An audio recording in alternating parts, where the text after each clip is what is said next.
In 2016, California wife and mother Sherry Papini disappeared for 22 days. When she was found, she told authorities a detailed account of being kidnapped and tortured. Years later, in a stunning twist, Papini pled guilty to making false statements about what happened to her, setting off a media firestorm. Now, for the first time, Sherry Papini is telling her side of the story and revealing shocking new information. Sherry Papini, Caught in a Lie, an ID documentary event, Monday, May 26th at 9 on ID. Set your DVR.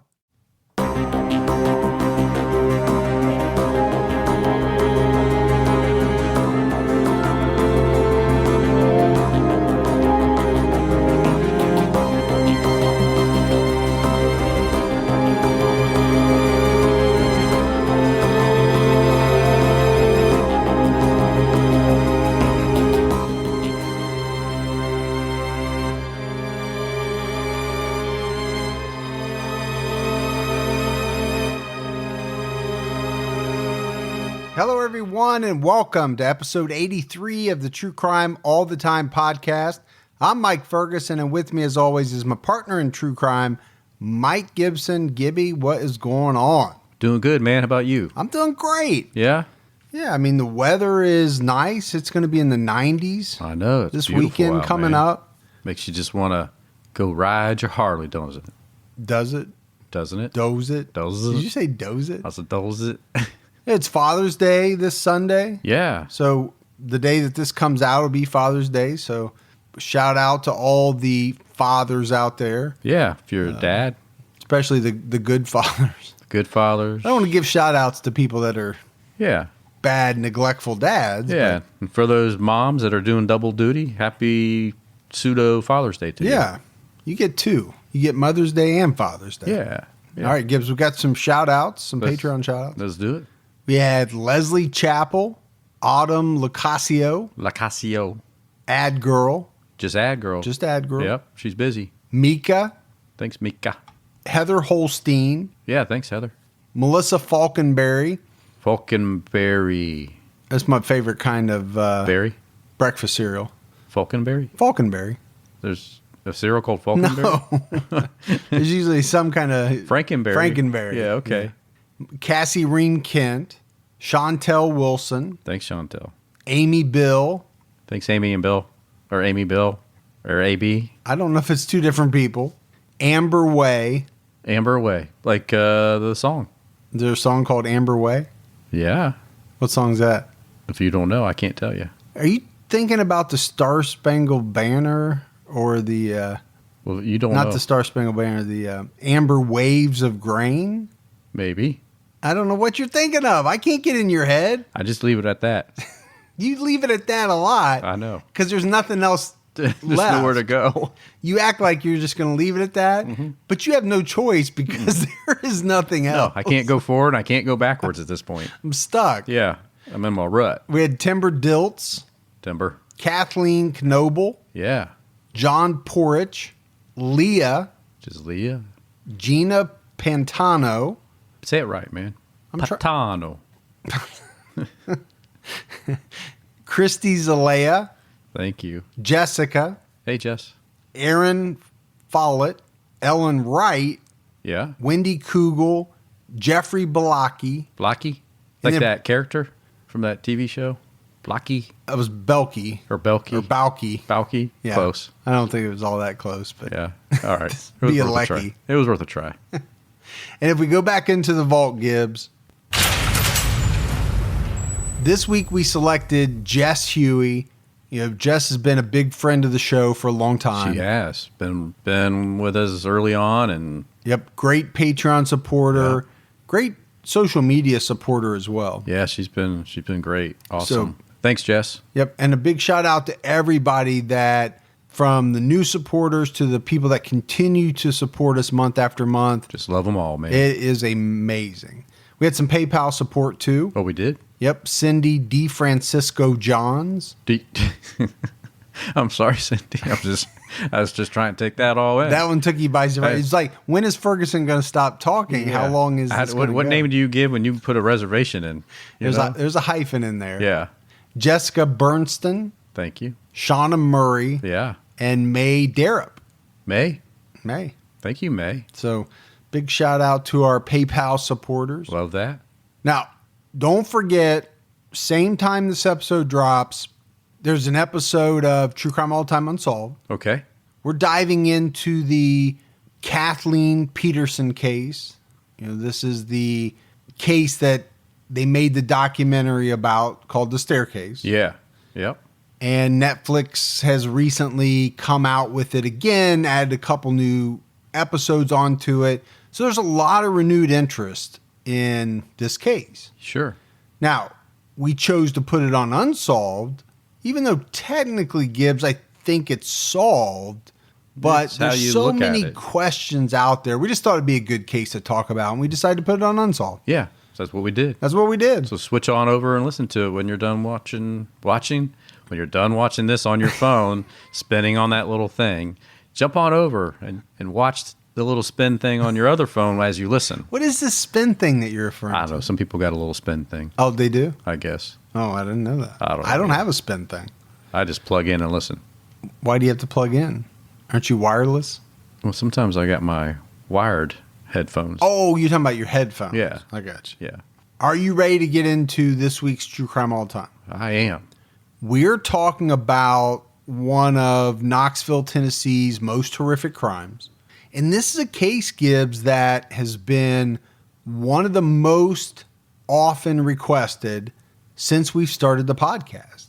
It really has. Surprisingly, I mean, not surprise. I mean, because it's such a lesser known, smaller area crime. Would that It be- is, and we're going to get into that. I mean, a lot of that's because of how this case was covered. Yeah. And there's allegations around how it was covered, and some of that relates to race, and we will talk about that. But I mean, we get requests for this, bigger than we do for like Casey, Anthony, and some of the other. Yeah, Jody Arias. There's a lot of people that have wanted this case. Now, it's been on our list from the very beginning. Yep. Because I was aware of the case and was pretty fascinated by the details of it. So I knew we would cover it.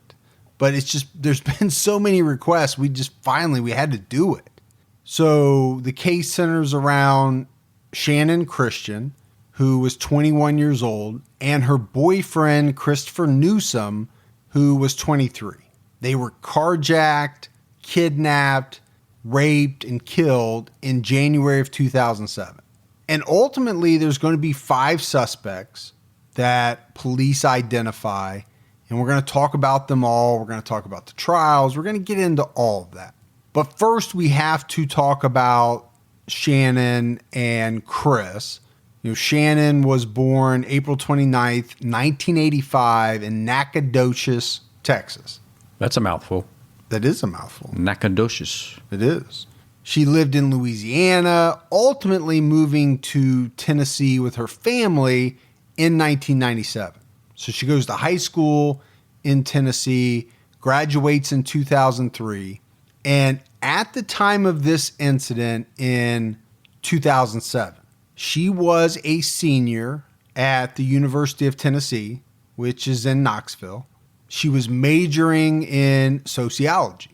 Now, Christopher Newsom was born September 21st, 1983 in Knoxville. He graduated from Halls High School in 2002. And the thing about Chris is that he was an outstanding high school baseball player. There were several people who said in interviews that I listened to, Gibbs, that he could have played at the next level. He was that good if he had wanted to. But apparently he didn't. He didn't want to go to college. Yeah, chose not to. He chose not to.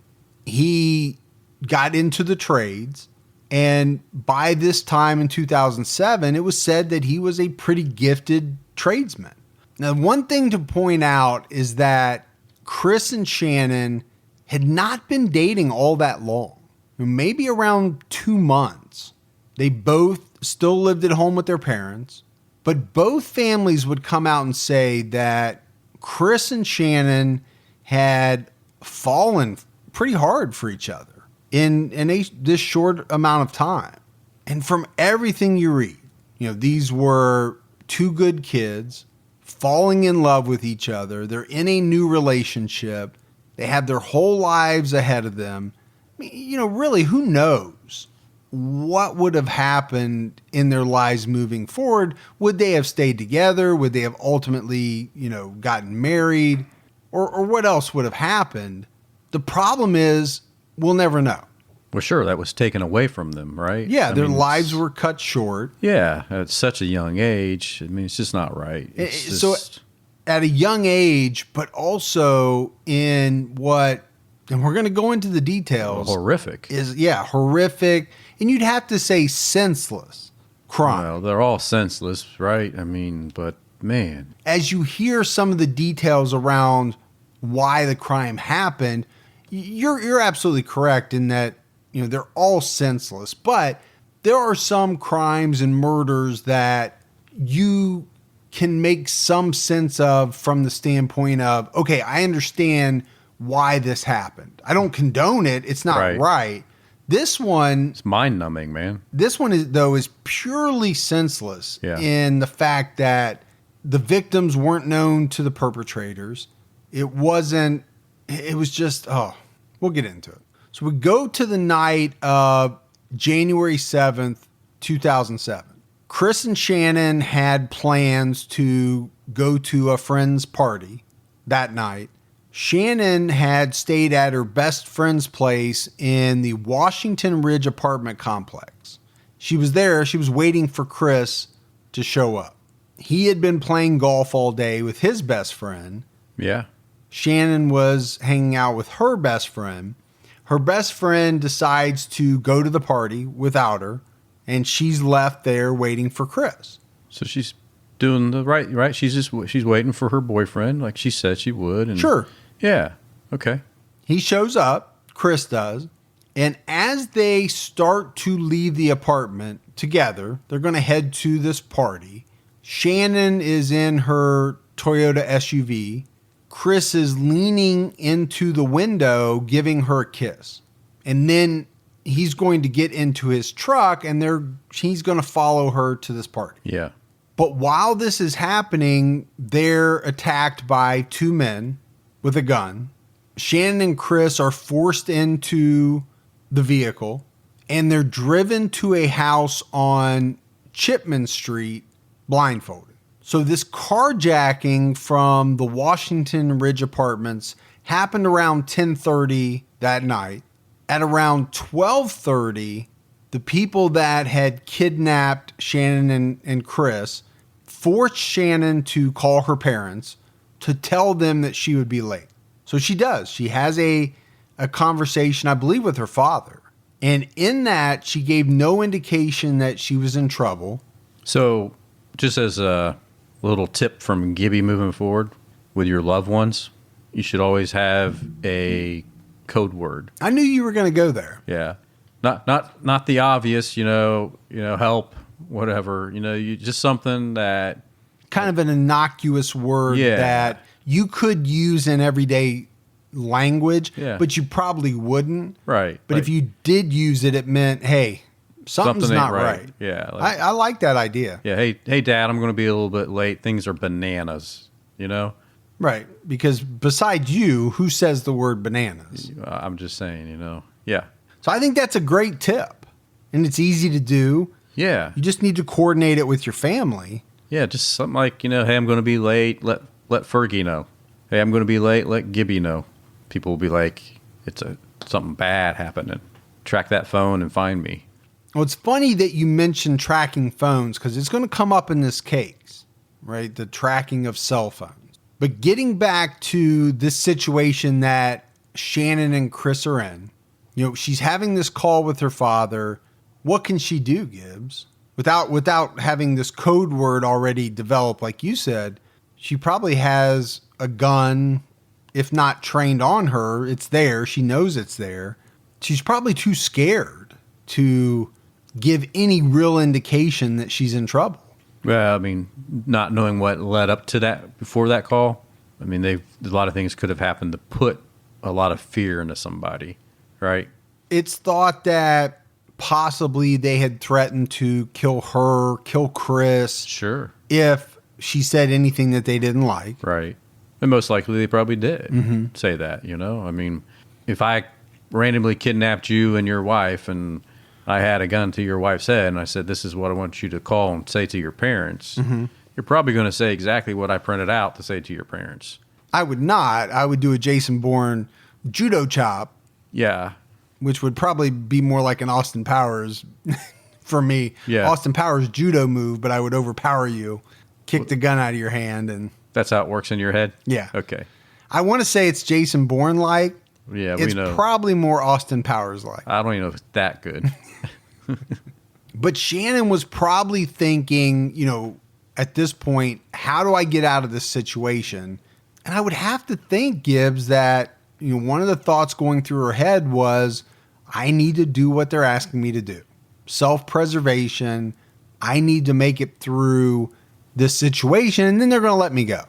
Yeah, I mean, you could look at it that because we've seen people that sometimes when they do cooperate and they play along, that they tend to have some better odds towards the end, but you just never know. You never know, and it's a very fine line, right? You hear all the time. Sometimes you're supposed to go along, not put up a fight. Sometimes it's put up a fight at all costs, don't get into a car, even if they're trying to get you in. I lean more towards that. I do too. I'd rather give everything I got up in the front end, and if they shoot me right then, and at least I don't have to go through all the shit that could occur over time. But I don't know. I mean, I'd have to look at who, what, and when, and analyze that. Well, and really every situation's different. Yeah. And everybody that is involved in one of these situations is different from what their skill level is to what, some people deal with pressure very well. Some people don't at all. Yeah. They couldn't act even if they wanted to because they're so fear-stricken. Yeah. You're exactly right. There's no way that moment. Yeah, there's no way to write a manual to say, in every situation, this is what you should do. Well, that Jason Bourne thing goes off, You think, Yeah, if you had Jason Bourne's skill level training, which I know you do. Well, yeah. But most people don't. No. Unfortunately, it's not going to work out the way that Channon probably thought it was, that if she did and she complied, that ultimately they would let her go. It's never going to happen. And like we said up front, it's going to turn out that there are 5 perpetrators involved in these crimes to varying degrees of involvement. But the details are horrible. And the body of Chris Newsom was found the next day along some railroad tracks near Chipman Street in East Knoxville. So very close to the house where they were taken.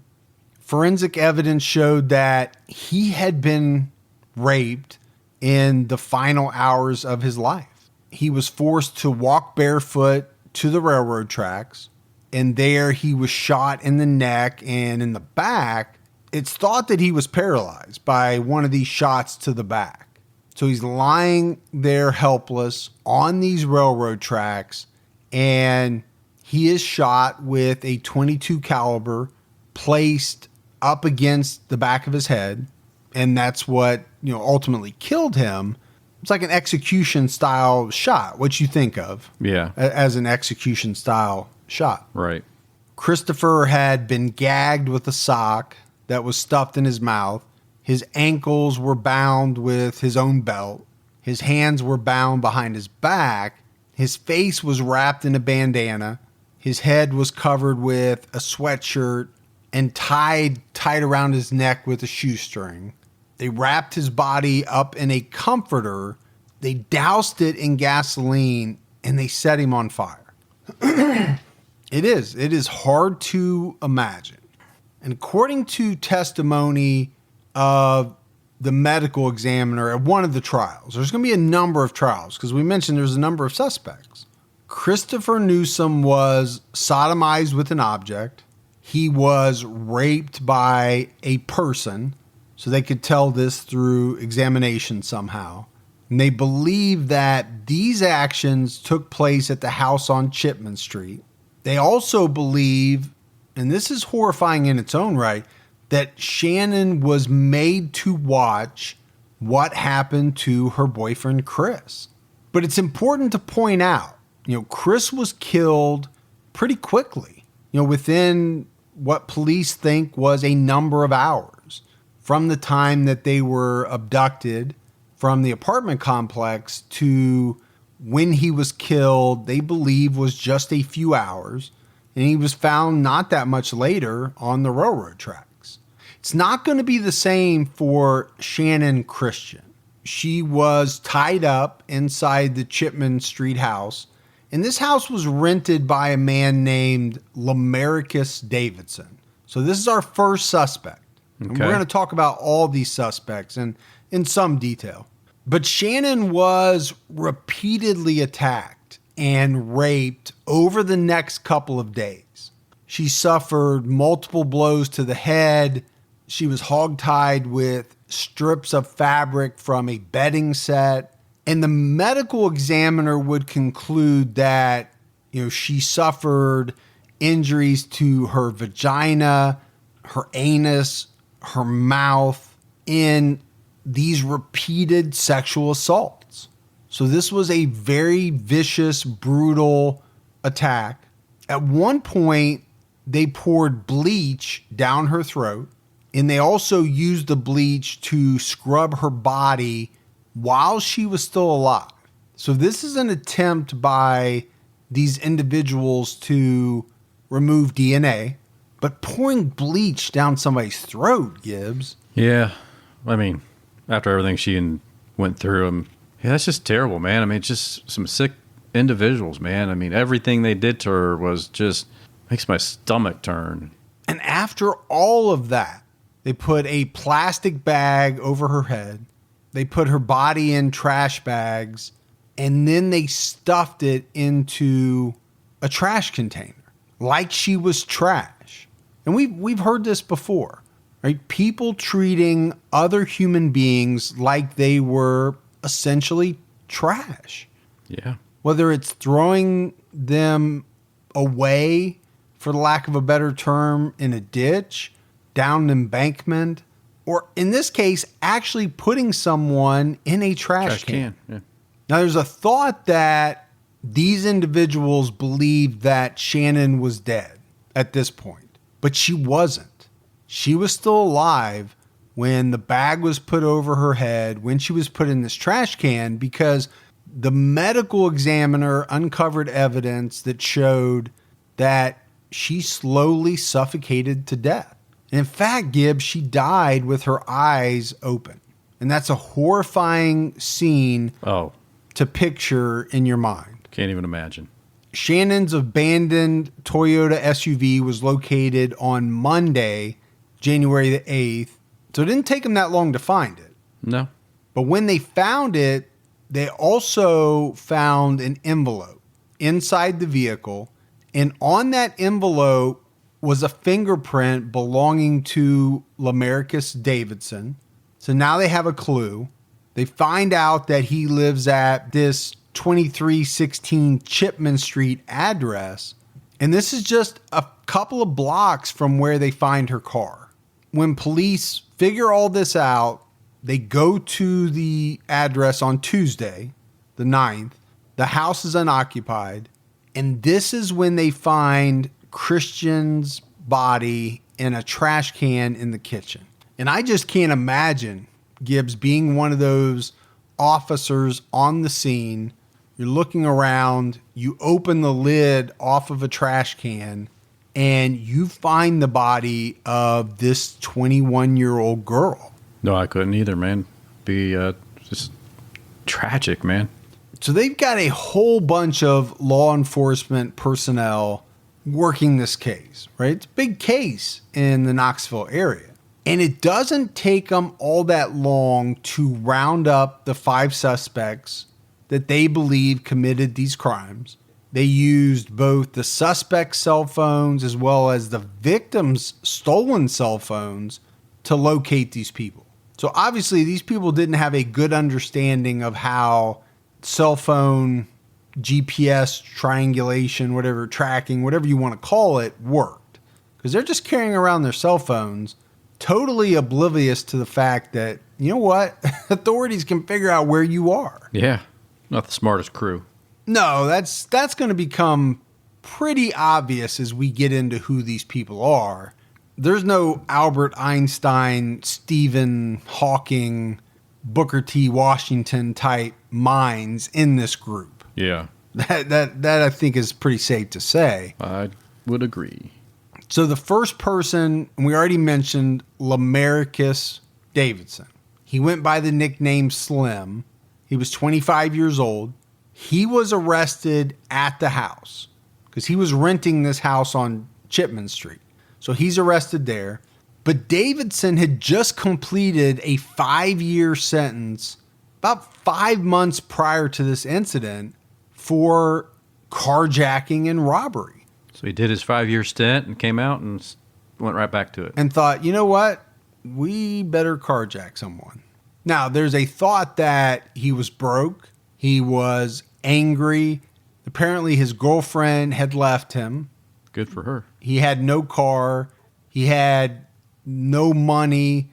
The only money that he did earn, I think he earned selling dope, because I think that's what he told law enforcement. You know, when they confronted him, his quote was, "Selling dope. That's what I do." But law enforcement knew his record. Not hard at all to figure out.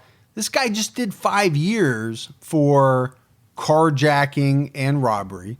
They knew that this guy was not just a drug dealer. He was also suspected in a series of robberies that occurred in the days leading up to the abduction of Shannon and Chris, and just a few days before these crimes occurred. Davidson's brother, Latalvis Cobbins, came to Knoxville from Kentucky to stay with him. And when he came, he brought along a friend named George Thomas and a girlfriend named Vanessa Coleman. None of these three had jobs or any type of money to speak of. It was said that Cobbins and Thomas were essentially homeless.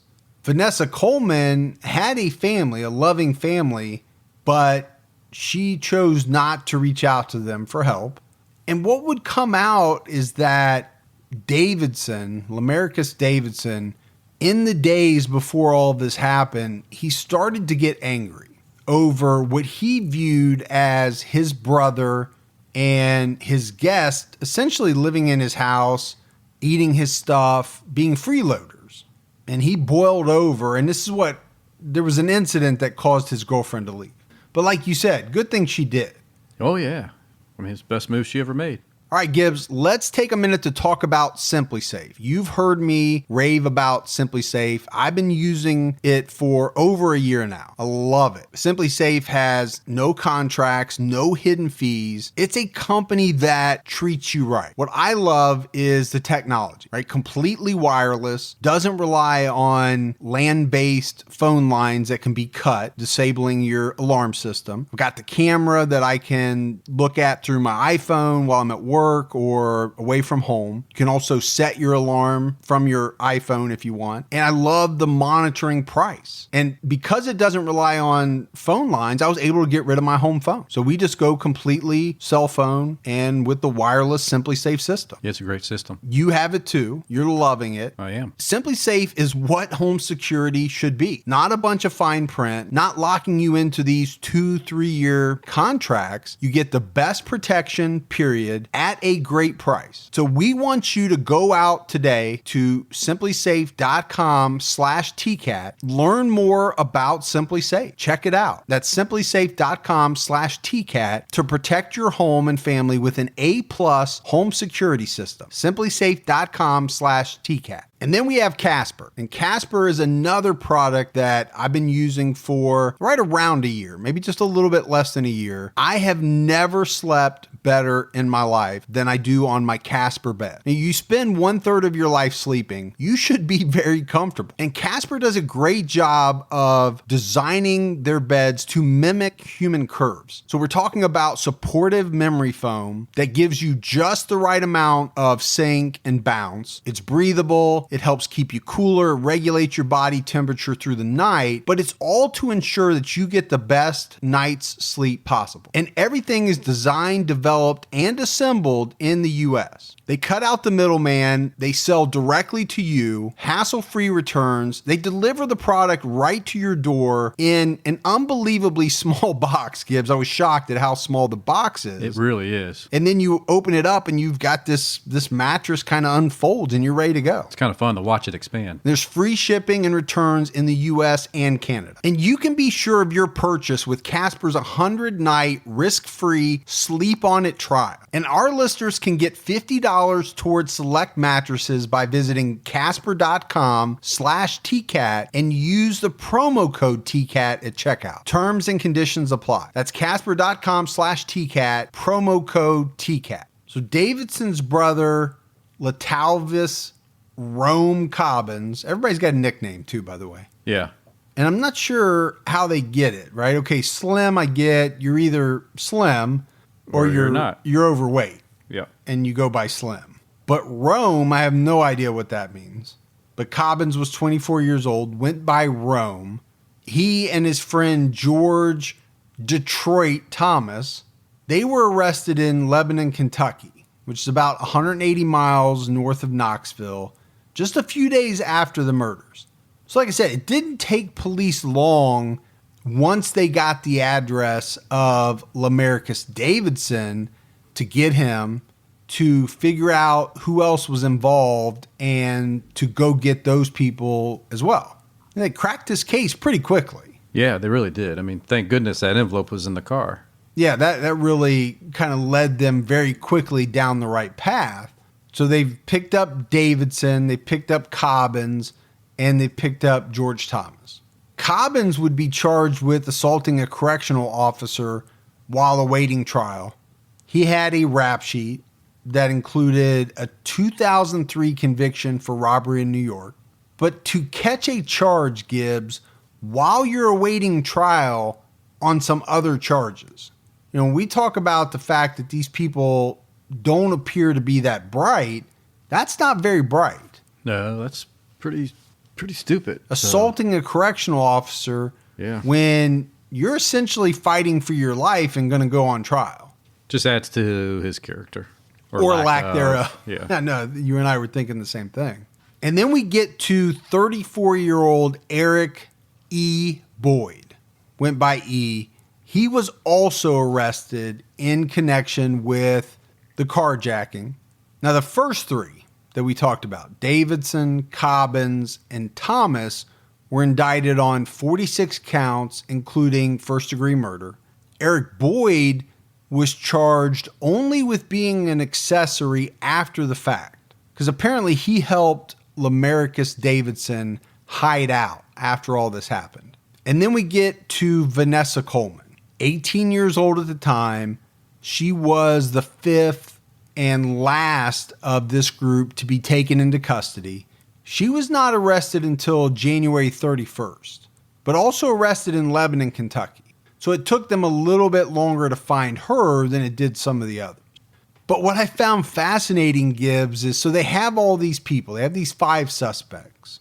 They pretty quickly all start to turn on each other. Well, I bet, man. When you have that many people involved. They're trying to cover their ass, minimize their involvement, point the finger at one of the other 5 or 2 of the other 5.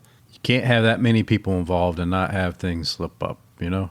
Well, because somebody's going to get a deal. Yeah. And as soon as they get that deal, they're going to turn on the others. The only way to get the perfect murder is it has to be one individual doing it, and that person can never talk about it, and that's so unlikely with human nature.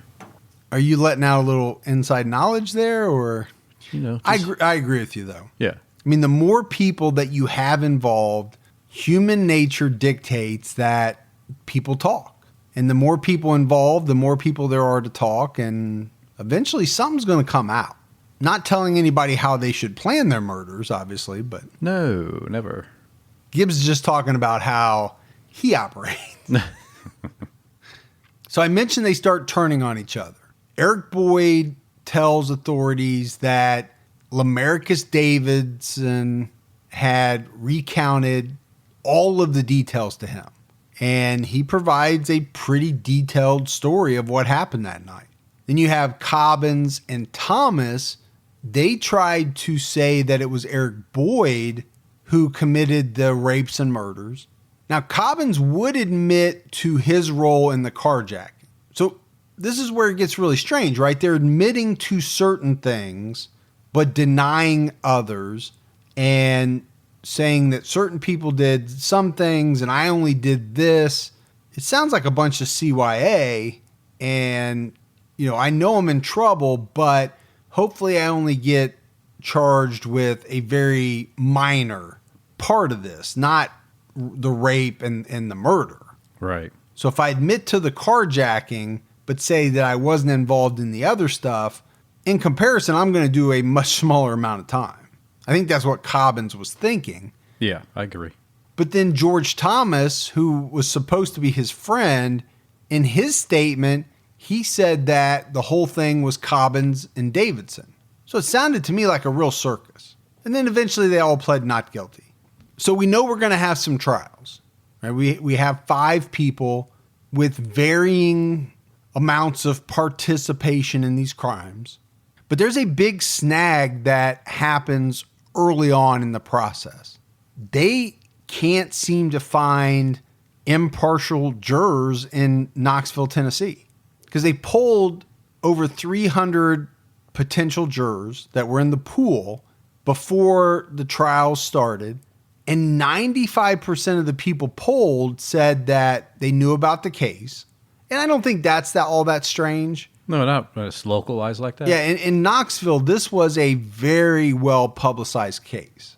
What floored me was that a whopping 66% of the people said they had already made their minds up about what the verdict should be. So these are potential jurors in the pool that haven't heard a real piece of testimony or evidence, but based on the media coverage, they already know how they would vote. That's not good. No. That's not the way that our jury system is supposed to work. So because of that, it's decided that jurors for these trials would have to be bussed in from other counties in Tennessee. And it's Eric Boyd that is the first to stand trial. And we talked about the fact that Eric Boyd was not charged in the same way as the others. He was only charged with being an accessory after the fact. Although authorities did suspect that he had some involvement in the rapes and murders, he never admitted to being at the Chipman Street house. And with Christopher Newsom's body being burned, there wasn't much DNA evidence there. So they just really didn't have a lot of forensic proof at the time tying him to the crimes. So they were left with only being able to prosecute him for helping Davidson hide out. Yeah. Well, at least they got him on something. Yeah, and so it's strange because his charge was a federal charge, while the other 4 had state charges. So he goes to trial in federal court, and he's ultimately convicted as an accessory after the fact to this fatal carjacking, and he's sentenced to 18 years in prison. Then come the trials of Cobbins, Davidson, Thomas, and Vanessa Coleman. And these are going to be in Knoxville, in Knox County.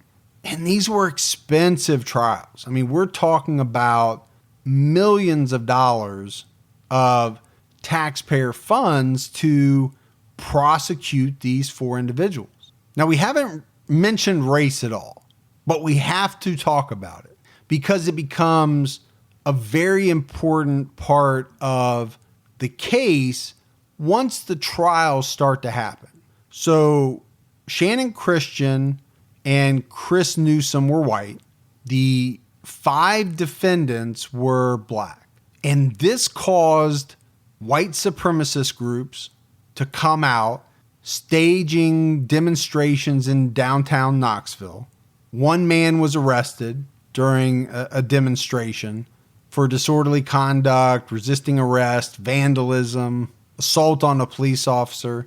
Man, anything left? That's a bad day. That's a bad day. But he is a white supremacist, so. Well, you have that. But we have to look at this protest. So it was said that there were about 30 protesters, most of them described as being white supremacists. There were twice as many, if not more than twice as many, people protesting the protesters.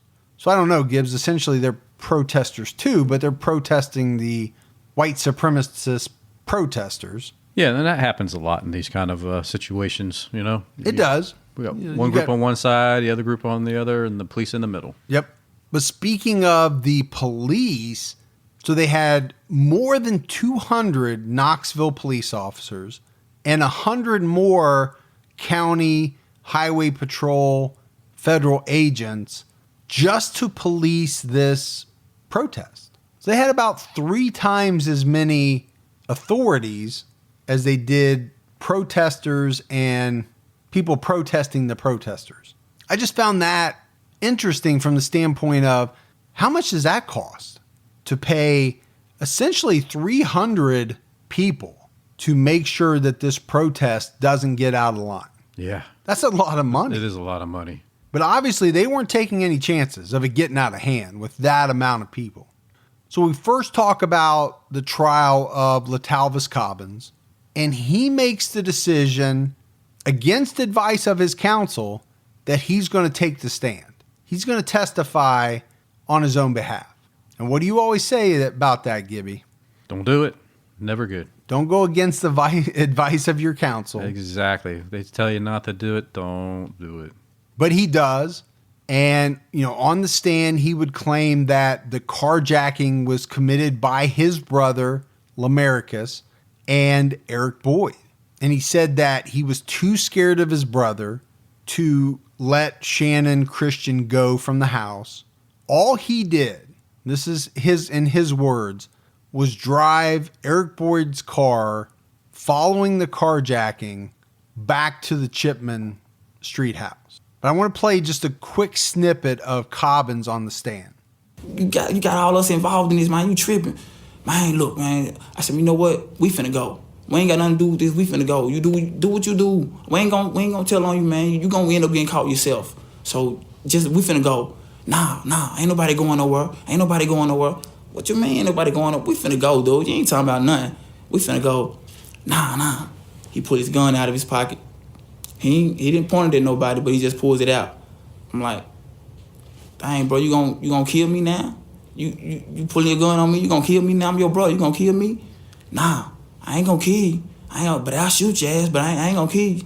George, I don't like you anyway. I'll shoot you. And Vanessa, don't make me shoot your little pretty butt. So that's actual testimony from LaTalvis Cobbins. Yeah. Sounds like he was fitting to go. That's what I got from that. Same here. Because he said that multiple times. He did. And that's just a small part of his testimony. He probably said it many, many more times. But in that clip, he's alluding to the fact that, well, and more than alluding to it, but he's saying he wanted to get out and his brother wouldn't let him and pulled a gun. But he doesn't stop there. On the stand, he would say that Channon Christian offered him oral sex. She asked me, why were we doing this? I told her, it's not me. I don't have anything to do with this. Matter of fact, we're being held here against our will just like you are. The only difference is that you're tied up and we're not. She started asking me, would I convince him to let her go? I said, I'll try. She said, just please, just please. She said, please, can you just convince him to let me go? I said, I'll try. And she said, I'll do anything, just please, just let me go. She even offered oral sex. So, and I had her give me oral sex. She gave me oral sex. So he knew he couldn't let her go. And according to him, he allowed her to do that anyway, thinking that she was going to be let go. If that's really what happened. Yeah, who knows if I don't know that I can believe too much of what he says, but just deconstruct what he did say there. He is saying that she performed oral sex on him. If he is so upset about the scenario that's going on and he wants to get out of the house because he doesn't think it's right, why would he allow that to happen? Yeah. One, why wouldn't he just leave first?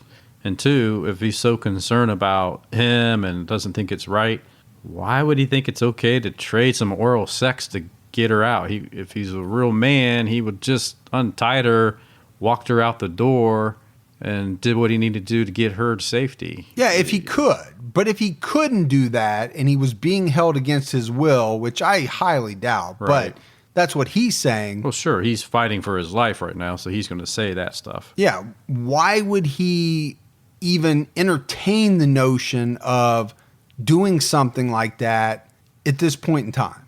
I don't get it at all. And I will say, and you can kind of hear it in that clip, when he said this, it caused Channon Christian's dad to flip out. You couldn't hear it real well on the tape. No, I could hear some commotion. Yeah, it was reported that he stood up and he called Cobbins a liar.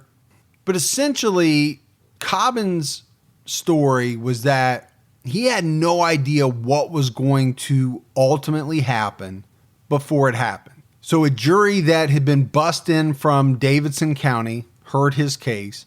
They convicted him in the crimes against Channon Christian, but they found him guilty as really just a facilitator in the crimes against Chris Newsom. But in the end, he received a life sentence without parole.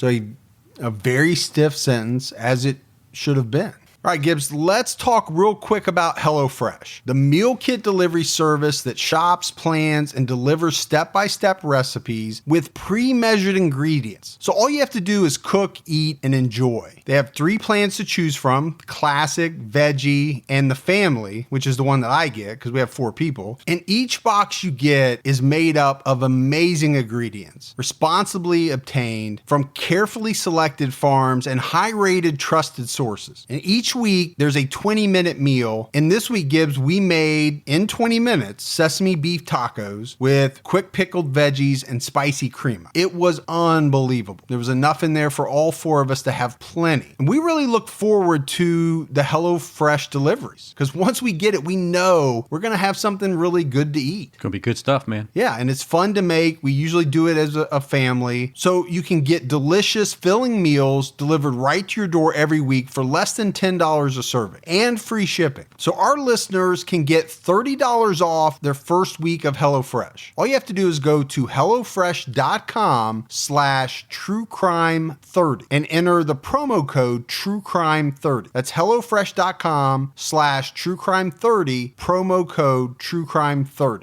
True Crime All the Time is sponsored by BetterHelp. You know, folks, therapy can feel like a big investment, but let's think about the state of your mind. It's just as important as your physical health. Traditional in-person therapy can cost anywhere from $100 to $250 per session, which adds up really fast. But with BetterHelp Online Therapy, you can save, on average, up to 50% per session. With BetterHelp, you pay a flat fee for weekly sessions, saving you big on cost and time. And you get quality care at a price that makes sense and can help you with anything from anxiety to everyday stress. Your mental health is worth it, and now it's within reach. I've used the BetterHelp service for years. And I love the fact that, I can connect with a therapist in a comfortable spot in my home on my laptop. With over 30,000 therapists, BetterHelp is the world's largest online therapy platform, having served over 5 million people globally. Your well-being is worth it. Visit BetterHelp.com/TCAT today to get 10% off your first month.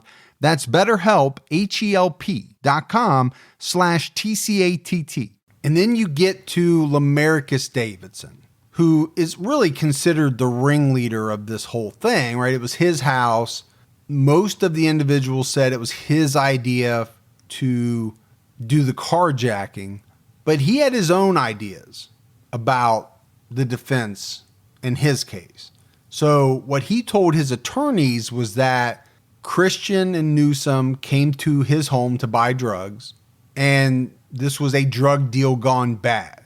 That's how he's got to figure out, Gibbs, how do I explain how these people were in my house? Right. Because there was so much evidence against him. First of all, Channon Christian was found in his home in a trash can. Hard to contest that. Yeah, you're not going to be able to contest it. It for sure happened. Yeah. But how are you going to explain how do you it away? Explain how that is sitting right there in your own kitchen, buddy. But on top of that, also found in that home were personal items belonging to both Channon and Chris. They found Shannon's debit card in the house, and they determined that it had Davidson's fingerprint on it. And he was also nailed by ballistics. It was concluded that the .22 caliber bullets used to kill Chris Newsom came from the gun of Davidson. So there was a ton of evidence against him, and a jury sentenced him to death. So he's the only one of the 5 that got a death sentence. But he's also the only one of the 5 where they had this amount of physical evidence tying him to the crimes. Then we get to George Detroit Thomas, and he painted a totally different picture during his trial. So he contended that he overheard brothers Davidson and Cobbins arguing over a plan to steal a car. He said Eric Boyd showed up later on at the house, but Thomas says that he got tired. He fell asleep, and by the time he woke up, all 3 of them, Davidson, Cobbins, and Boyd, were gone. The next thing he knows, Channon and Chris were being brought into the house bound and blindfolded. So this is his story, Gibbs. He fell asleep. Just fell asleep. I was asleep while all of it went on. Didn't hear the screaming, all the commotion. Well, he was awake by the time they got back to the house. And doesn't have a good explanation for that part other than claiming essentially the same thing that Cobbins claimed, which was by that point they couldn't leave. Right? Davidson was not allowing them to leave. So he's just claiming he's not part of the carjacking at this point. And didn't have anything to do with the murders, but wasn't allowed. But he was there. Innocent bystander trapped in the house. Yes. I think that is essentially what he's claiming, but the jury doesn't buy it. This is a Hamilton County jury, bust in. They convict him in both of the murders, and he's sentenced to life without parole. And then they bring me in there trying to get me to answer all these damn questions. I'm like, man, I don't know. You was there, wasn't you? Yeah, but I don't know. I was asleep. The motherfucker it's just a lot of bullshit, you know what I'm saying? What they said they had her in the back bedroom. They had her inside gutter room.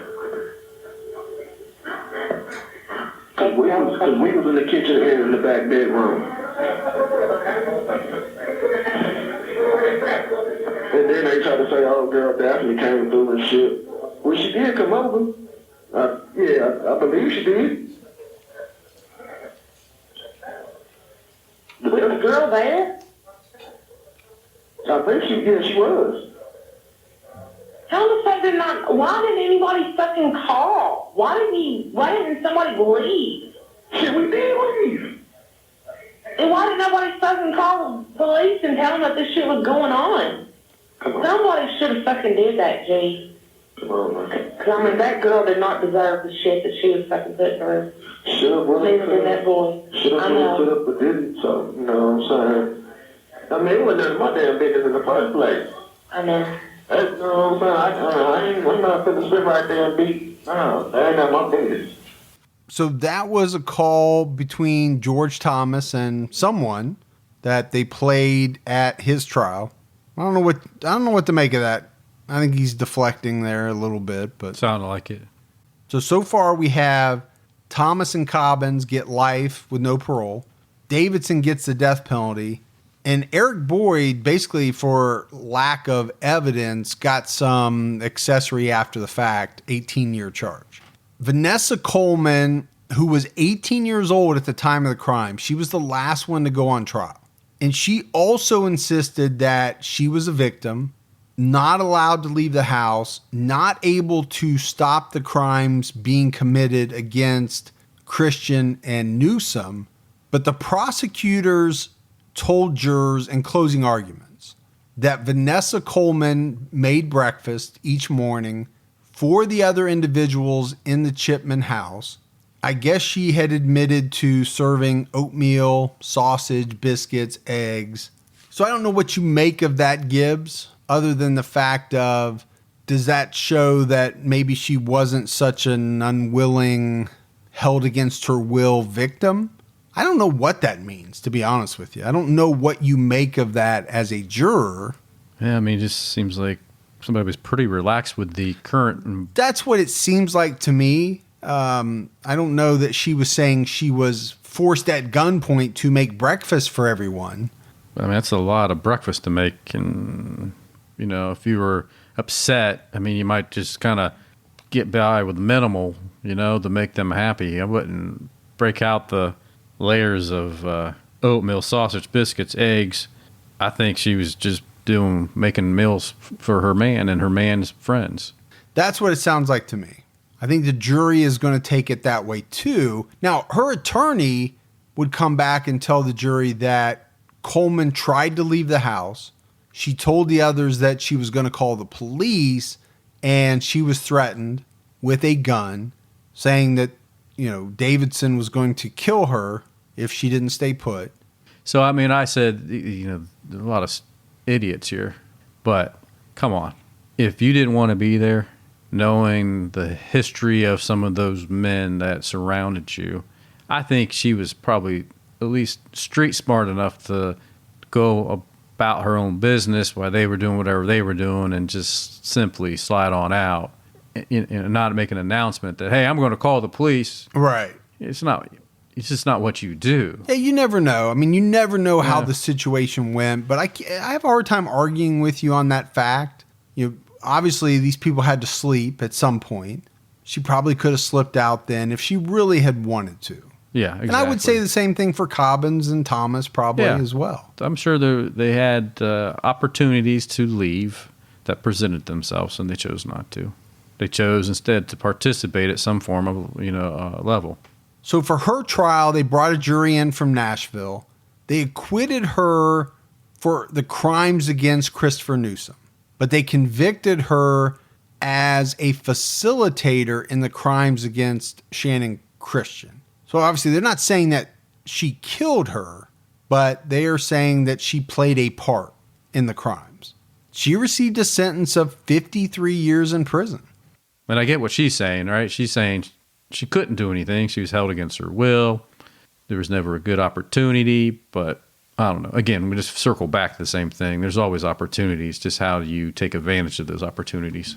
And I think that's what the jury ultimately decided. She was a facilitator. She played a role. It might not have been directly in the murder or the sexual assaults or any of that, but she was there. And she contributed in some way to what happened. So the defendants in the state cases, so that's all of them except for Eric Boyd. We talked about him. He was convicted at the federal level. The other four all appealed their convictions. So that's the end of the story, right, Gibbs? That's it. This is the part where we would normally wind down the episode, but not so fast because there's a curveball in this case. And it's related to the judge, Richard Baumgartner, who was on the bench for the 4 state trials. He gets caught up in this scandal of abusing his authority to get drugs from individuals that had come through his courtroom. This guy ultimately gets disbarred. He was sentenced to a 2-year suspended sentence, but allowed to keep his pension. That seems awful nice of him. Yeah, it's government at its best. Now, he would later lose that pension. Good. In 2013, he got caught lying in court on a case that involved one of these women that he used his power over to get drugs. So this guy was a mess. But he resigned, stepped down from the bench when all of these allegations first came out. The problem is when he stepped down, he had not yet fulfilled his role in affirming the verdicts in, these cases. So that's a problem. It is. So they bring in a special judge by the name of John Blackwood, and he makes a ruling that the 4 that were convicted in state court should get new trials. Essentially, he's saying this judge was impaired, intoxicated at the time these trials were going on. And there is definitely some truth to that. In fact, the state didn't even challenge the retrial order for Vanessa Coleman because Judge Baumgartner actually came out and confessed that he was taking Xanax during her trial. Like he was taking drugs while he was sitting on the bench. Wow. But they did challenge the retrials for the other 3, just not for Vanessa Coleman. So we fast forward to June 2012. Prosecutors filed to have Judge Blackwood recused from the case, and he was ultimately removed. So a new judge comes in by the name of Walter Kurtz. He's selected to oversee the retrials. He makes a ruling denying retrials for Cobbins and Davidson, essentially stating that there was extensive evidence, physical evidence, tying them to the murders. But he does grant the retrials for Coleman and George Thomas. So Vanessa Coleman goes on trial again. This time the jury is brought in from Jackson, Tennessee. She's facing essentially the same charges she did in her original trial, but this jury convicted her on lesser charges. And they give her a smaller sentence, 35 years, considerably less than her original 53-year sentence. And she could actually be up for parole next year. Wow. In May of 2013, George Thomas was retried. They brought in a jury from Nashville. He was once again found guilty on all counts. I think one of the counts was deemed to be a lesser charge than it was in the original trial, but essentially he got convicted again. They handed down life sentence, but this time he got the possibility of parole. So before it was life with no parole, now it's life with the possibility of parole after 51 years. Thomas appealed to the U.S. Supreme Court, but they decided not to hear his case. So Vanessa Coleman, she was the only female charged in connection with these crimes. She is at the Tennessee Prison for Women. She's serving her new sentence of 35 years. And obviously she gets credit for all the time that she's already been. That's why she's up for parole next year. And I should say Gibbs, I think this is her next parole. She's already had a couple of parole hearings, I think, at least one where she was denied. I think she's next up in 2019, I believe. Okay. Soon. Yeah, very soon. So she could theoretically, get out. Cobbins and George Thomas were originally sent to Riverbend Maximum Security. Then they got transferred to a new facility that opened in 2012. We talked about it. Cobbins serving life sentence without parole. Thomas is serving a life sentence, but maybe could have the ability to get parole at some point way, way in the future. Davidson was sentenced to death. He was sent to Riverbend as well. And then you get to Eric Boyd. And this Eric Boyd case was very strange, right? The only one that was convicted on federal charges, he got an 18-year sentence, and he's serving that sentence in Yazoo City, Mississippi. Yazoo. And we talk about, right, these federal cases are strange. Mm-hmm. They could send you wherever they want. Right. You're not going to be doing time, most likely, in the same state where you were convicted or where you committed your crimes. Now, he was supposed to be eligible for parole in 2022. But that may change because in March of this year, 2018, a grand jury charged Eric Boyd, who's now 46 years old, with 36 counts of first-degree murder. felony murder, especially aggravated robbery, especially aggravated kidnapping, and aggravated rape. And to be honest with you, Gibbs, I don't know what the difference between aggravated and especially aggravated is. Yeah. Especially must be worse. I would think. I'm not just aggravated, I'm especially aggravated. But this is happening. I mean, this is unfolding, kind of right now. But it's all in connection to the 2007 crimes against Christopher Newsom and Channon Christian. And we talked about this. Authorities back then thought that he played a bigger role.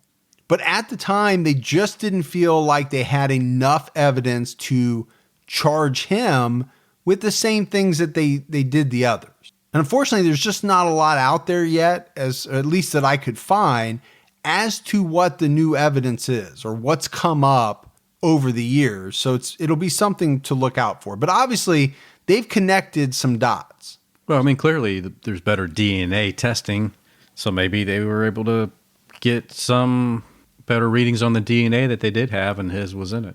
Maybe. I just don't know, because of the heinous way that they set Christopher Newsom's body on fire. Maybe the technology is better, but man, I don't know what you could get from. I don't know, but maybe they got something. Let's hope they do. Or maybe they got somebody that has come forward that is able to corroborate some of the stories, because there were stories that Eric Boyd was directly involved. Yeah. So maybe they got some more witnesses that have come forward, but it'll be something to look out for as we move along. So as we're kind of ending this, I want to talk about this case, how it was covered. We mentioned it was a big case in the Knoxville area. It was extensively covered by that media. It didn't get a lot of national press, at least in the beginning. And there were a lot of people that accused the media of not wanting to cover it because of the race of the victims and the suspects. There was also some bad reporting early on. Someone came out with a story in print that said that Channon Christian had been mutilated and dismembered. So somebody got some bad information. That's some really bad information, Yeah, pretty rough. The police chief came out and said, there were no indications that the crimes were racially motivated. There's no proof of a hate crime. And they went further and they said, during their investigation of the people charged in this case, they found out that they had many white friends. They had white girlfriends. They had dated white people. There was just no evidence of the fact that they hated white people, that this crime was in any way related to that.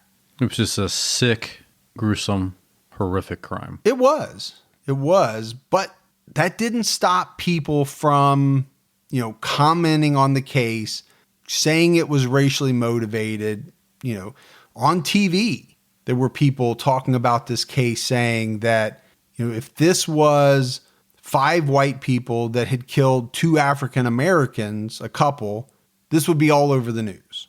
That's essentially the statement that a lot of people were making, right? It didn't receive the national coverage that other cases did because people didn't want to talk about 5 African Americans killing a white couple. But if it was the other way around, they would have. I don't like that argument. And I don't know if it has any merit at all, but I don't like it. I don't like thinking that that's the world that we live in. It shouldn't matter, Gibbs, if, a person of one race kills a person of another race, they kill somebody within their own race. It just doesn't matter. It's a human being killing another human being, and it should be covered the same way. There was a reverend in Knoxville. He was actually the president of the Knoxville chapter of the NAACP. He came out and said, quote, "It doesn't make me uncomfortable speaking out against this crime because it was African Americans committing a crime against Caucasians. This is not a black and white issue. It's a right and wrong issue. those who committed this crime were unjust in doing so, and they should pay the penalty. I could not agree with that guy any more than I do. You know, I mean, it's just that he's saying exactly the way that it should work. Yeah. Yeah. It doesn't matter. Black, white, Hispanic, Asian. If you take somebody else's life, regardless of, you know, what your race is, what the victim's race is, you should be punished. To the full extent of the law. Exactly. But I don't know. Is that the society we live in? You know, are all cases covered equally? I don't think that they are. No, we know they're not. But I'm not sure if it's a racial issue. You know, there are some cases that get a lot of attention. And I think there's a lot of factors that go into that. You know, if you look at, I think the media looks at what is going to appeal, and appeal is probably not the right word, but to a national audience, right? So if you're talking about national media, they're going to cover cases that they think the nation as a whole wants to hear about. So anything involving a celebrity, that becomes national news. Cases that have kind of a strange twist, or especially like if they involve children. Anything that they can sensationalize?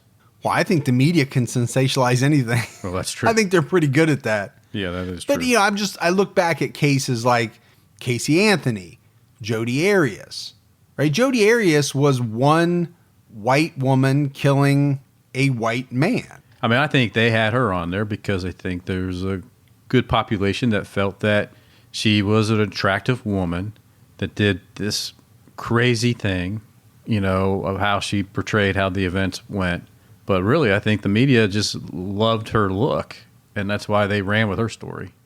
Yeah, I just think it's fascinating why some stories and why, you know, some murders get publicized. Yeah. And some don't. Think about how many murders are committed every day, and very few of them make the national news. Right.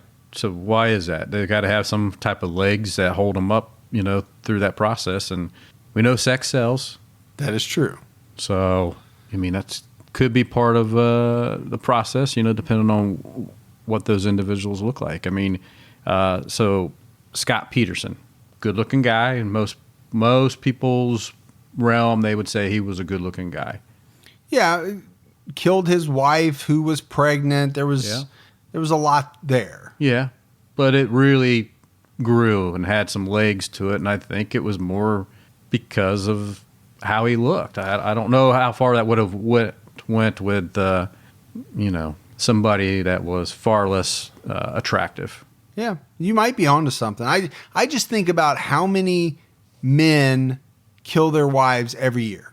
I have no idea what the number is. But what percentage of them make the national news? I would say it's probably pretty small. Oh, really small. Regional news at that, too. Yeah. You know? But there were a lot of people that accused the media of not wanting to cover this case solely based on the racial makeup of the victims and the perpetrators. And one of the cases that a lot of people brought in was the Duke lacrosse case. You know, look at what type of national exposure that got. It turned out those guys weren't even guilty. And I'm not blaming the media. I don't have a stance on this one way or another. They can pick and choose whichever cases they want. I don't care. Right. I'm just commenting on what other people said at the time. And that Duke lacrosse case was one of the cases that they brought up in comparing it to this case, the murder of Chris Newsom and Channon Christian, and why that case was so publicized and this one wasn't. I mean, this case kind of reminds me of your case that you did months back, right? The Wichita? Oh, a little bit, yeah. Yeah. The Carr brothers? Mm-hmm. Mm-hmm. Well, you did it too. I mean, you were on the episode. Yeah. You acted like I did it by myself. Oh, you know what I mean. T-Cat, you know, T-Cat. You are T-Cat. I know. Just reminding you of that fact. But anyway, you know, I don't want to get into a big debate over this. I just want everybody to be aware that it was a topic of discussion back then, for sure.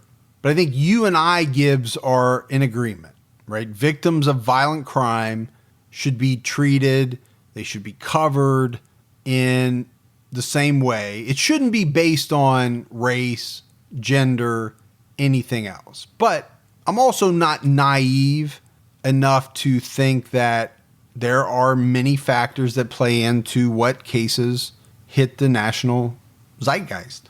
Or circuit. Yep. Yeah. Now, in 2008, a golf tournament memorial foundation was established in Channon Christian's memory, and it works to provide a scholarship to a Farragut High School senior, which is where she graduated from, Right. who's going on to attend the University of Tennessee. That's awesome. That's a beautiful thing, man. Yep, that is very, very cool. There's a Little League Baseball tournament in Chris Newsom's honor, and a memorial scholarship was set up. It's given annually in his name to a graduating Halls High senior baseball player. So I think those are all great things. Those are. Right? It helps That's keep amazing. their memories alive. Yeah, I mean, two great young adults. And then we have to talk about this house. You know, that essentially was a house of horrors. Yeah. 2316 Chipman Street was bought by a national garbage company called Waste Collections. They demolished the house in October of 2008 with designs to replace it with a memorial That's amazing. dedicated to Chris and Channon. Yeah. That's a great company. Now, then. yeah, and that is awesome. Number one, they had some type of facility close to where this house was. Number two, you know, she was found in a waste, in a garbage can. I don't know. They must have really taken this to heart and thought, you know what? We need to step up. We need to do something. Demolishing that house is the first step. But that's not that I'm saying they were looking for PR, but that's some really good PR right there. You know, when you come in and you remove that house of horror and just get it out of there, man. Well, I'm sure it didn't hurt. It didn't hurt that it was going to be PR, but it's a good thing nonetheless. But that's it, Gibbs. That's the case of Chris Newsom, Channon Christian, you know, some people that made the worst decisions that you can possibly make, and they took away the lives of what appeared to have been two really great young people. Yeah. That were probably destined to go on and do great things. And maybe they would have gotten married. Maybe they would have had a family. Maybe they would have broken up and done great things separately. The sad part is we just will never know. Just, one night went awry. You just never know. So love the ones you're with. If you don't love the ones you're with, go get somebody you love and love that person, man, and live your life. But I think it shows you what one bad decision can do, right? The decision to go out and find somebody to carjack, horrible decision, leads to a bunch of more horrible decisions. And it ultimately leads to the murder of two people. All right, Gibbs, we've got some voicemails. You want to do those? Let's do it. Hi, Mike. Hi, Gibby. This is Stacy Cross from Massillon, Ohio. I wanted to say I love your podcast. I listen to it every chance I get. I binged on it for the longest time. You guys are cool. And there was a thing I wanted you guys to look into. His name is Eddie Lee Sexton. It happened here in Massillon. It's a pretty twisted story. I only read a little bit about it, so if you want to look into it. And God bless, and keep your own time a-ticking. All right, love it. Great voicemail. I think Sexton is on our list, Gibbs, but I'll have to check. Hi, Mike and Gibby. This is Ty from Fresno. I just stumbled upon your podcast about a month ago, playing catch-up. And let me tell you something, boys. You guys are so addicting. I listen to you guys every day at work, playing catch-up right now. Well, anyways, boys, too bad you guys are married because you were single. Holla. Keep up the great work. All right, Gibbs, so that was Todd. I've never got a holla. Have you ever hollered at someone?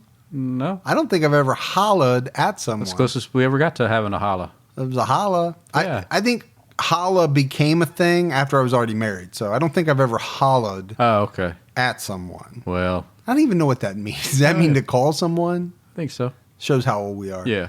But I really got a kick out of that voicemail because, I don't know, I want to sit down and have a beer with Todd. I feel like that would be an interesting conversation. Or a martini. Or a martini. Or a mojito. Mojito. I like mojito too. You are a whatever mojito. it is. You're a mojito kind of guy. I really feel like Todd brought a lot of good energy to that voicemail. Yeah. I feel like he'd be a cool person to hang out with. Well, there you go. If you're ever in Fresno, then we're gonna holla as soon as we figure out what that means. Holla. Hi, this is Dixie from Bowling Green. I consider myself your greatest fan, and you've done it again, as you always do. I just finished listening to the story about Robert Hansen.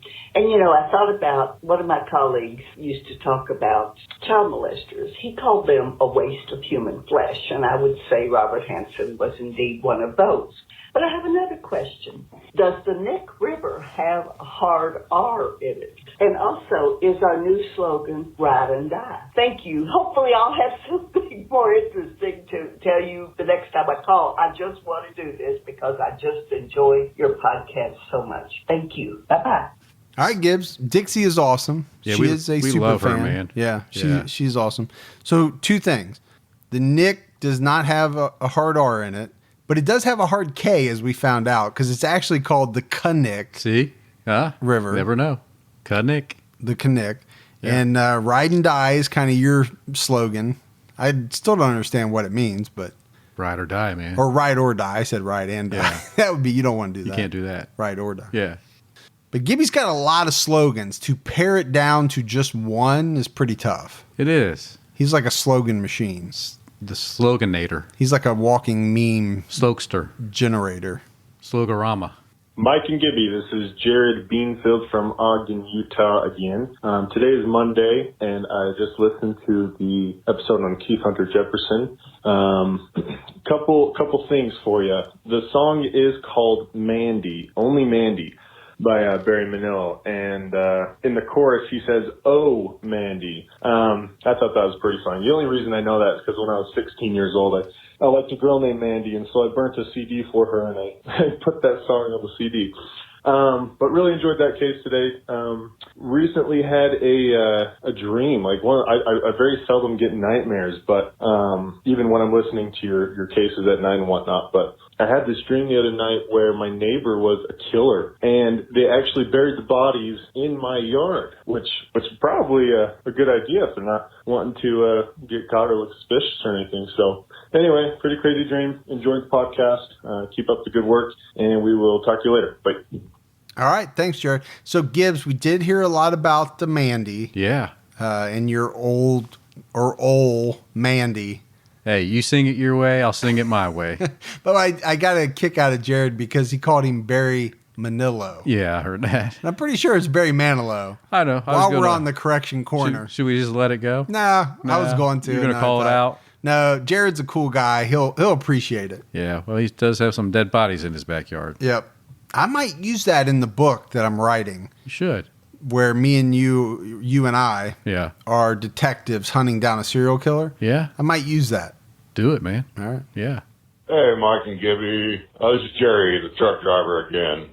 Basically, most all your companies now are running an ELD, which is an electronic log device.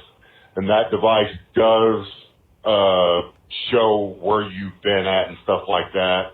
Not only does that device do it, but most companies, like my company included, have GPS on the truck, and they can look and see where that truck is at any given point.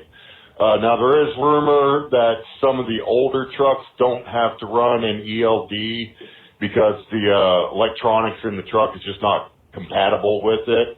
And there's also rumor that some smaller carriers, carriers just don't have a lot of trucks or what have you, don't have to run the electronic log devices. But still, yet a lot of those companies still have GPS, from my understanding, in their trucks.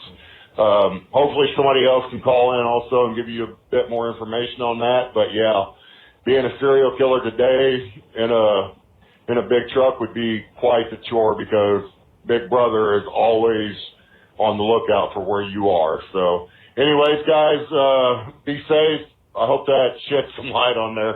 Be safe and keep your own time ticking, fellas. Talk to you later. So we knew Jerry would come through. Yeah, we did. And he actually left 2 voicemails. Yeah. The first one he wasn't happy with because he didn't feel like he went into enough detail, so he called back. So I just played that one. Well, it's good. It's good to hear that. Sounds like it takes the fun out of all the trucking, though. If Big Brother's always watching you. What kind of fun are you talking about? Oh, man, you want to have some fun when you're trucking. I don't understand what type of fun you're referring to. Well, then clearly you never did any trucking. I have not done any trucking. Yeah. Sounds like you have. I'm just saying. And you had some sort of fun. The most fun you probably had trucking was watching Smokey and the Bandit. I do like Smokey and the Bandit. You probably did. You got a lot in common with Bert. The mustache? Yeah. The ruggedly handsome good looks? That cracked you up, didn't it? It did. All right, Gibbs, that leads us into our what did we get in the mail section. What did we get in the mail? Michelle Bolduke sent 3 chips in from Florida. Awesome. Harley chips. Vroom, vroom. Dallas Kretschmar. Yeah, Dallas. He's our iron-working buddy from the TCAT group. He's got some skills. He sent us some cool things. Yeah. A couple of small iron things that he made. Oh, yeah? One of them is TCAT related. Okay. And he wants it to go out to next month's Patreon merchandise winner. Well, that's cool. On top of what we already give them. So, really? Yeah. Like a double whammy. Yeah, so it'll be 2 gifts next month for the Patreon merch winner. I'm going to build a barn just so he can make something for it. That seems like a sound fiscal decision. Yeah. Spend a whole bunch of money so that he can make something for your barn. So I can hang it in the barn. Norman B. sent in a Harley chip for me. Yeah. From State College, PA. Cool. But he also sent in a very cool coin for you. I know. I'm sitting here flipping it in the air right now. He wanted you to have something to carry around as a good luck token. Heads and tails. I'll leave it at that. Exactly. It's pretty cool. Elisa Brogdon sent in a bunch of chips from North Carolina, Tennessee, a few other states.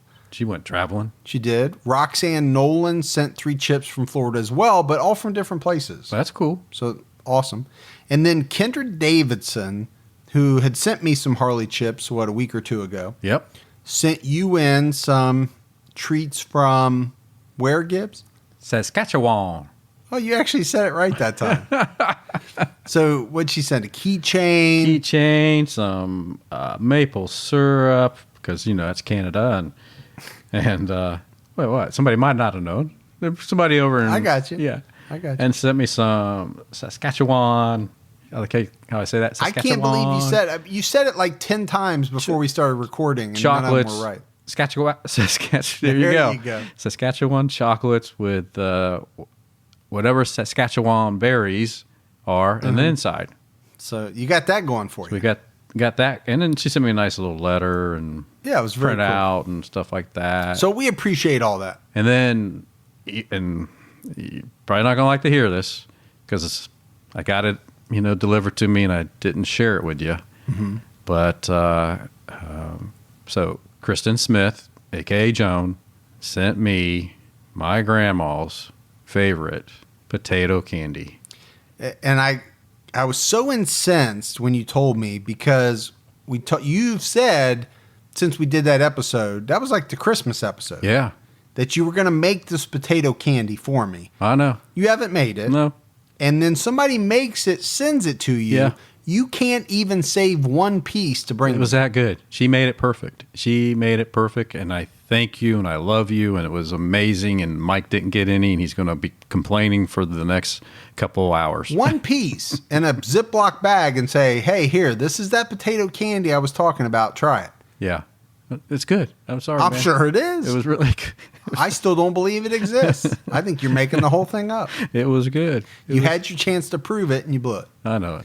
All right, everyone. That is it for another episode of True Crime All the Time. So for Mike and Gibby, stay safe and keep your own time ticking.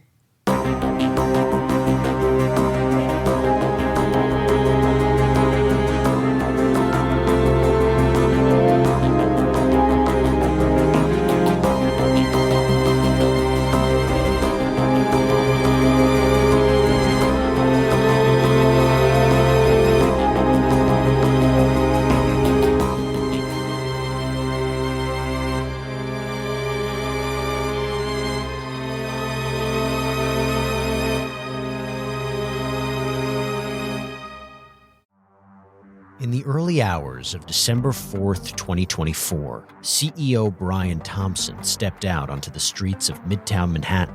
This assailant pulls out a weapon and starts firing at him. We're talking about the CEO of the biggest private health insurance corporation in the world. And the suspect, he has been identified as Luigi Nicholas Mangione, became one of the most divisive figures in modern criminal history. It was targeted, premeditated, and meant to sow terror. I'm Jesse Weber, host of Luigi, produced by Law and Crime and Twist. This is more than a true crime investigation. We explore a uniquely American moment that could change the country forever. He's awoken the people to a true issue. Finally, maybe this would lead rich and powerful people to acknowledge the barbaric nature of our healthcare system. Listen to Law and Crime's Luigi exclusively on Wondery Plus. You can join Wondery Plus in the Wondery app, Spotify, or Apple Podcasts.